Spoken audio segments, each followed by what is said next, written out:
তোমরা কি প্রিয় নিরামিষ হোটেল খুঁজছো? আজকে তোমাদেরকে এমন একটা হোটেলের কথা বলবো যেখানে খাবার দাবার পুরোটাই নিরামিষ। হোটেলের নামও কিন্তু স্বাদ নিরামিষ হোটেল। তো চলো এখানের খাবার দাবারের কিছু রিভিউ আমি তোমাদের সাথে শেয়ার করছি।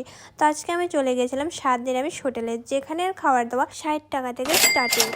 তোমরা যদি চাও তোমাদের অকেশনে তাদেরকে বুকিং করতে, তাহলে তোমরা ওইটাও করতে পারো। তো এখানে আমি আমার থালাটা নিয়ে নিয়েছিলাম। দেখো এখানে খাবার দাবারটা কতটাই সুন্দর করে তারা পরিবেশন করে। তো ফার্স্টে এখানে ছিল ডাল, ভাজি, আলু সিদ্ধ আর একটা শাক, তারপরে ছিল সয়াবিনের তরকারি, তারপরে ছিল পনির, তারপরে ছিল মাশরুম, তারপরে ছিল এখানে একটা চাটনি। তরকারির স্বাদের কথা তো বাড়তে দিলাম, একবার আমার রিয়াকশন দেখলে বুঝতে পারবে। তোমরা একবার এসে এখানে ট্রাই করে যাও, তারপরে বলতে পারবে এখানে খাবার দাবার কেমন।